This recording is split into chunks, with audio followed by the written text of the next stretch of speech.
A month ago, we moved homes, and moving homes means moving gardens. And for those of you that haven't seen my previous videos on how we moved gardens and how I brought along many of my plants, don't worry, have a look at the channel.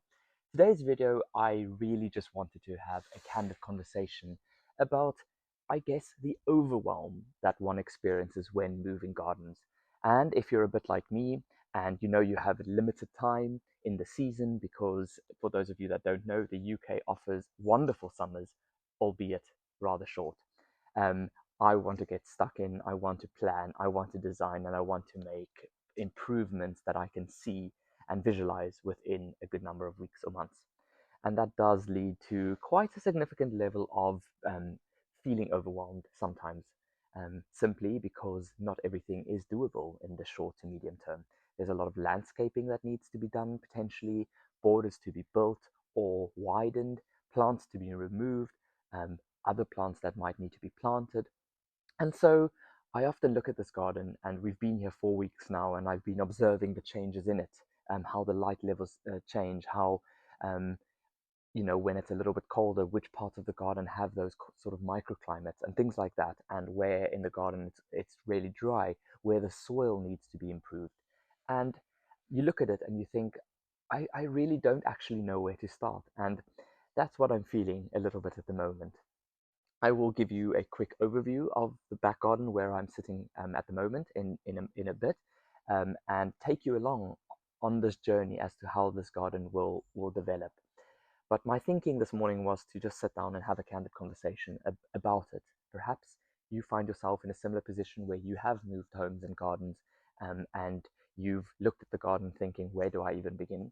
And perhaps you can comment and give those of us that are experiencing it right now a bit of tips as to what's best to do. There is a bit of a saying that when you move into a new garden, you should ideally observe it for an entire year just to see what grows, what doesn't grow, where the light hits, where the wind blows, and just really understand the garden. I want to get going though as soon as I can. For me, waiting a whole year before being able to do anything would be extremely counterintuitive to how I garden. So, although I've been observing it as closely as I can, I do think I'll probably get stuck sooner rather than later, stuck in. And I guess that brings me to the next point, which is the idea of this channel initially was to talk about gardening and speak to the ordinary gardener, anyone who loves plants, anyone who enjoys being outdoors and gardening, and kind of share advice and mistakes made and tips on how to grow certain things, and not really be too niche in that regard. And yet now I find myself talking more about planning gardens and moving gardens, which might, be steering off the path a little bit. Although I don't think it necessarily has to be exclusive, it can be complementary. And in between, of course, we can weave all these points about plants and growing them and learning from them and sharing that knowledge. So I will show you the garden in a bit, and I will just say this. I am going to take my time with this garden. We will be taking it from one point to the other, drawing up a plan, laying it out accordingly based on what we think would work, and then being open-minded to adjusting when needed. And so I'm going to share this entire process with you. But for today, I'm just going to say this. Plan the garden according to how you visualize it and how you want it to be for your purposes. Do you want to sit on a patio area and read in the sunshine, or do you want to read under a tree? Do you want to have a patch for growing vegetables, or do you not have any interest in growing things like that, but instead you just want a garden that looks after itself? So think about all those things, and about how much time and effort you can invest into the garden before committing to its use and to how it will be laid out. So talking about layout, that's what I'm going to show you in a moment. You will see that the garden has a good number of trees, relatively mature, a good number of shrubs, some of which I will probably remove and some of which I will probably keep. And then you'll see a lot of scattered things, which are the plants in pots mainly that I brought along. So I'm just going to show you the layout, and then I'll briefly mention some of the ideas we had and have. So let's go.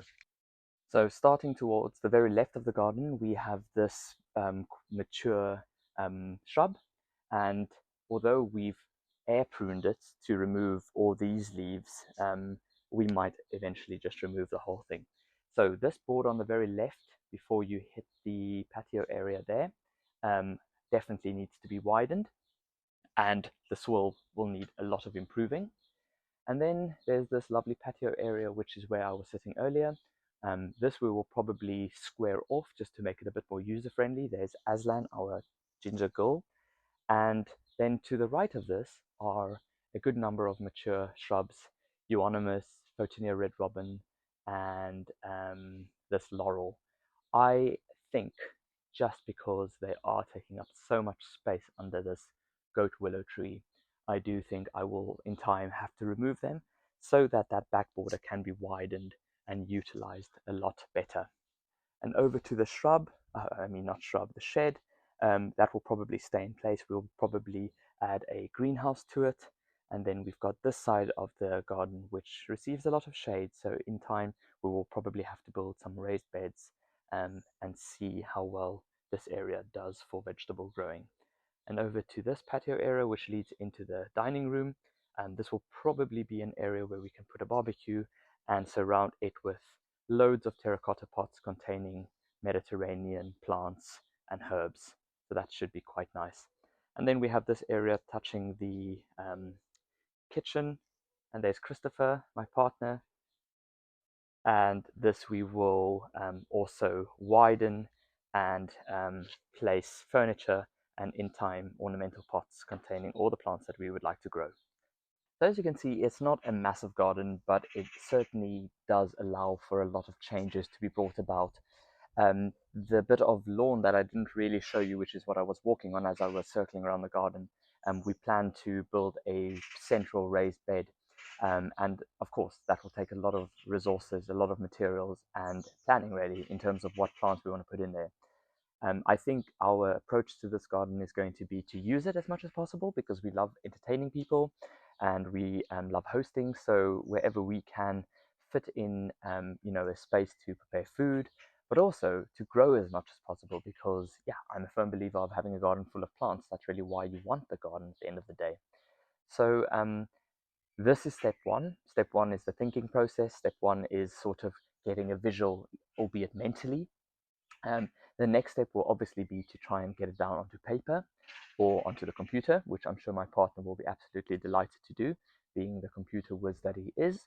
And I'll be sharing those plans as well and taking you along as we think about this garden and as we adjust our thinking as well, because we're not going to be closed-minded and rigid in that regard either. We might start a project and think this isn't really how we want to see it through. So follow along for more. I'll keep you updated, and hopefully the feeling of overwhelm ceases very soon. And I'm sure as soon as we get stuck in properly planning, that will all disappear. So I'll see you in the next one. Bye for now.